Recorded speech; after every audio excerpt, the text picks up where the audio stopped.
the one that's going to have to start worrying. As of right now. Good luck. Yeah, don't you worry. We'll catch you. Welcome to Cinebuster, the YouTube channel that tells the real stories behind the cars on and off screen. And today, the car is the first-year model of a legendary muscle car era, the 1970 Dodge Challenger, and it carries more cinematic weight than almost any other Mopar ever put in front of a camera. Subscribe to Cinebuster right now. Be sure to like, comment, and subscribe. And now, lights, camera, action.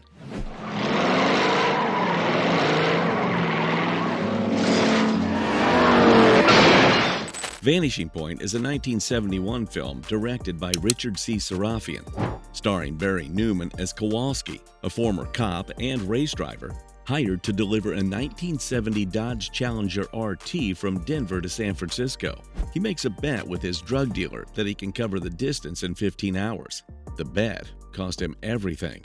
Kowalski drives through 4 states, evades sustained police pursuit, encounters a blind disc jockey who tracks him on the radio and turns him into a folk hero, and at the end of the film, drives directly into a bulldozer roadblock and dies. The film barely made a dent on American release. In Europe, it was a phenomenon. On double bill re-release with the French Connection, it built the cult following it carries to this day. The cars were 5 Alpine White 1970 Dodge Challenger RTs, leased to the production by Chrysler for $1 a day as a promotional arrangement.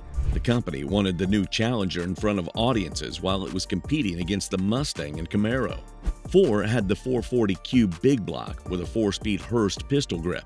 1 ran a 383 Cube engine with an automatic. All 5 were largely stock, apart from being beefed-up shock absorbers on the car used for jumps. That explosion at the end that appears to destroy the Challenger was not a Challenger at all. A 1967 Camaro shell packed with explosives was towed behind the 383 car into the bulldozer and detonated. All 5 Challengers went back to Chrysler after production. None survived. The manufacturer that leased them for promotional consideration scrapped the most famous cars it ever put in a film.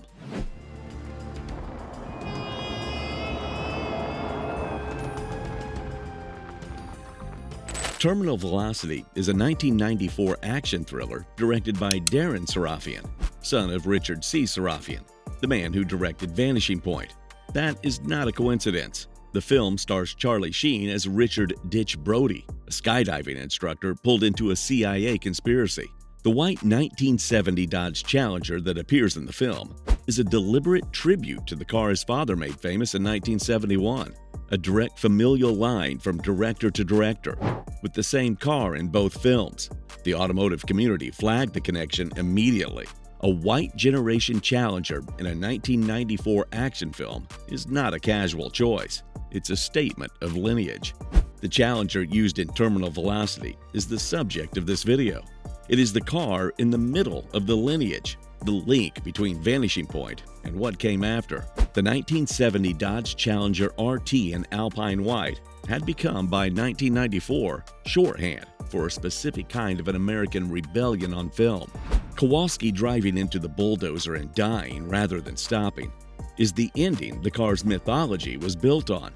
Every white Challenger that appeared on screen after 1971 carried that context. Ditch Brody's Challenger in Terminal Velocity was carrying it on purpose.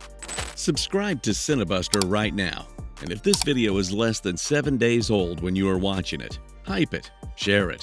First week engagement is the whole game for this channel, and every share puts this in front of someone who needs to see it.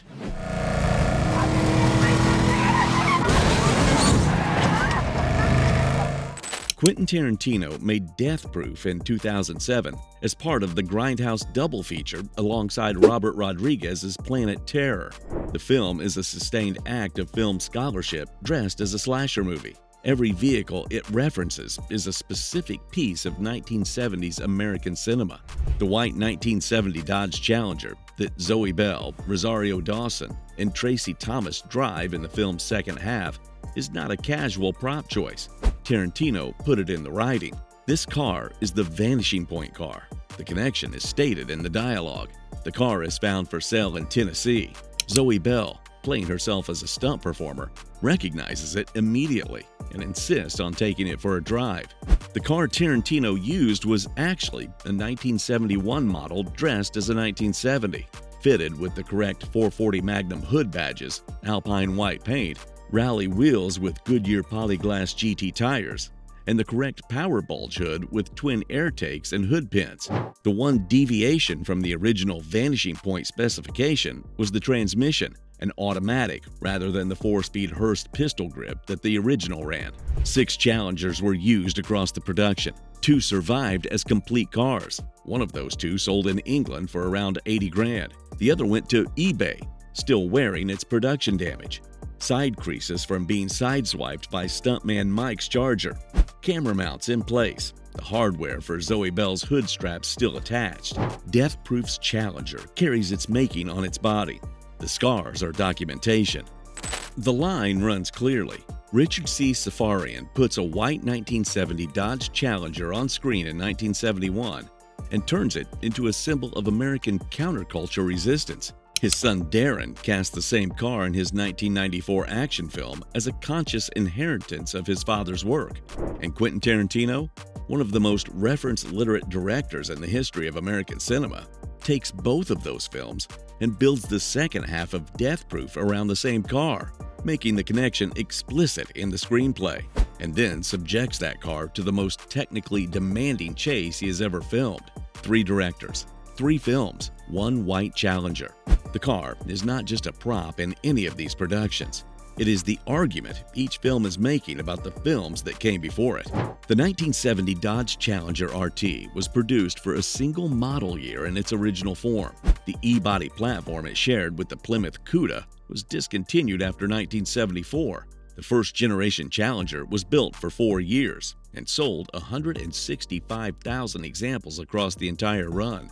What Vanishing Point did was take one of those cars and make it permanent.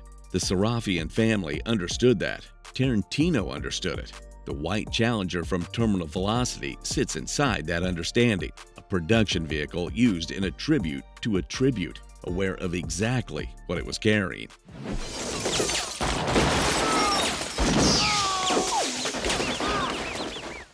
The white 1970 Dodge Challenger used in Terminal Velocity didn't survive the production intact. The car was destroyed during filming. The action sequences in the film required it to absorb punishment that a 40-year-old muscle car was not designed to walk away from, and it did not. The Challenger that carried the Sarafian family's tribute to Vanishing Point ended the same way the original Vanishing Point cars ended, consumed by the production that used it. Chrysler had leased 5 Challengers to the original film for $1 a day and got them back in a state that led to all 5 being scrapped. The Terminal Velocity Challenger went the same way, which is either a perfect tribute to the source material or simply what happens when you put a vintage muscle car in an action film and mean it. The white Challenger from Terminal Velocity is gone. Its descendants in Death Proof have scars and camera mounts as evidence they existed. The Lineage survives. The car does not. Thank you for watching. The channel grows because you share it, and every comment gets read. Subscribe to Cinebuster for more stories like this one, and we'll see you in the next one.